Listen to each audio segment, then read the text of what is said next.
Black voters turned out in record numbers during this month's gubernatorial election, rallying behind now Governor-elect Sherrill. And given the impact they had in her win, they're now looking for bold action and to see how Sherrill keeps the promises she made on the campaign trail. Today, leaders from the New Jersey statewide Black agenda held a press conference to lay out those issues. Here with us now to share what that outline looks like is Reverend Dr. Charles Boyer, pastor of the Greater Mount Zion AME Church and head of Salvation and Social Justice. Pastor, Reverend, great to have you with us. I just want to Thank you so much. I want to ask you, obviously the Black community is not a monolith, right? But what are some of the priorities? What are some of the concerns that you have that you want to see Governor-elect Sherrill tackle when she takes office?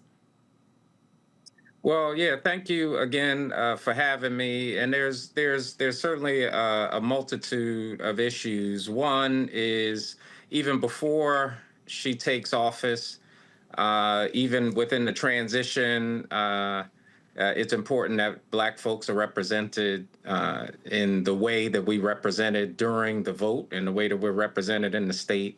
Certainly in and amongst the appointments for cabinet positions and other positions throughout the administration, representation matters.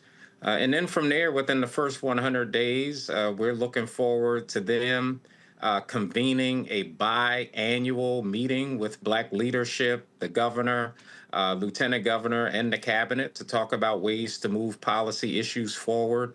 We're looking for things like discussions in the state budget around restorative youth employment programs, housing for first generation home buyers, deeper investments in freedom schools, looking towards building on the affordable housing movement, particularly working with the Black faith community and other faith communities to do that.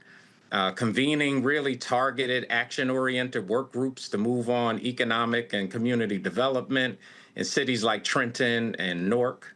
An introduction of Black maternal health legislation to address the Black maternal health crisis in the state. And finally, within the first 100 days, convening a task force to look at and deal with and take action on the racial wealth gap.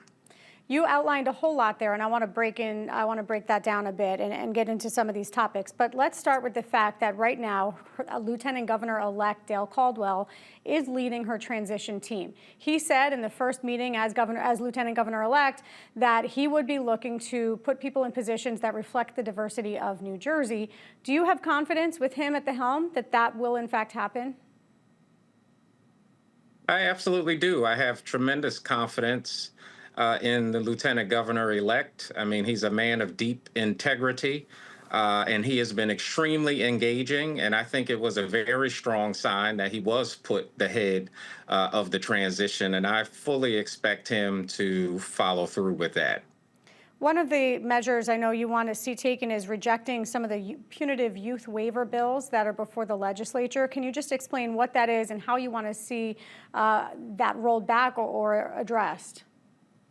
Yeah, there's several things in the lame duck that need to be addressed and put to bed finally, because this election was not only beneficial for the Sherrill Caldwell team, it was also beneficial for the Assembly Democrats who come in with a super majority. So these very punitive youth waiver bills, waiving young people to adult sentencing, that needs to be killed, as well as this attempt from the New Jersey State Police to come up from under the Attorney General's authority. Black folks overwhelmingly rejected a punitive policing, prison, and sentencing agenda from the right. And therefore, we expect the Assembly and the Senate to hear that cry very loudly. I have to ask you, Governor Murphy put stronger penalties in place for any youth involved in carjacking schemes. Do you include that? Do you want to see those measures rolled back by Governor-elect Sherrill? No, we certainly would like to see that rolled back. I mean, listen, anything that's punitive that has gone on in our state has been a lean towards the right. in response to the growing MAGA movement and frustration of mostly white voters who did not vote in majority for this current administration and legislature. So we ultimately would like to see all of that move back. We've seen crime decrease in this state when we have taken affirmative policies and restorative policies, and therefore folks come in with a mandate from black voters, and we expect them to respond that way. Although I would say there has been push from the community as carjackings have increased to see punitive measures put in place. And I wouldn't say that that's entirely a MAGA issue. But I do want to get onto the home buyers, first-time home buyers, because I know this is an issue that's really important when we look at the broader wealth gap that exists between white communities and black communities. Mikey Sherrill has said that she will have affordable housing. She wants to increase affordable housing, and she wants to put in place first-time home buyer credits. Do you think that there should be additional credits for first-time black home buyers? Well, I think we have to do things in a way that's constitutional and targeted for sure, especially when we know that during the mortgage crisis, banks targeted with predatory lending black folks in particular. And that led to one of the the largest divestment of black wealth in the state's history, right here in New Jersey. And so these types of investments need to be very targeted to get at the wealth gap, absolutely, for sure. But it has to be done in a constitutionally smart way to make sure that those investments get to where they actually are, but that they also lift up everybody at the same time. Yeah, we know that redlining is not a thing of the 1950s, as some people might envision. It was happening even in the 2020s. When we look at black maternal health, that's clearly an issue that the Murphy administration took on. They put a lot of reforms in place, from additional Medicaid reimbursements for pre- and postpartum care to doulas in nursing homes and hospitals. What would you like to see done in that space to expand on that work, or perhaps to deviate from that work?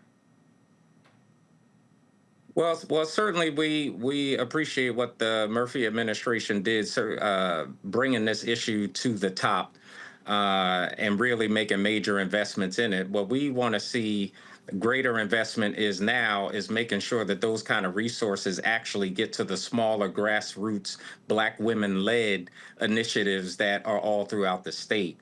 In addition to that, New Jersey has a midwifery a black midwifery lack, and so there are not enough black midwives in the pipeline, and so we need some serious investments in the black midwifery pipeline, particularly because we know that a lot of what is taking place in the black maternal health crisis has to do with embedded and subconscious racism in the hospital systems. So we need more black midwives, black nurses, black doulas, folks who actually understand the people that they're caring for and can deliver to them a culturally competent experience that doesn't marginalize them.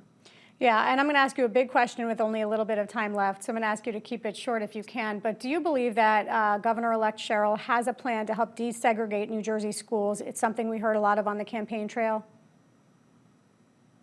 She absolutely does. She talked about county-based schools. She talked about deeper investments in the schools as they are already. And so she's laid out multiple things, magnet schools. So I feel very confident that they're serious about desegregating the schools in a way that that embraces the schools, the children, and the teachers that are currently there. All right, Reverend Dr. Charles Boyer, we will follow up with you, as we know you're going to keep communicating with this administration. We want to hear how it's going. Thanks so much for being with us. All right. Thank you.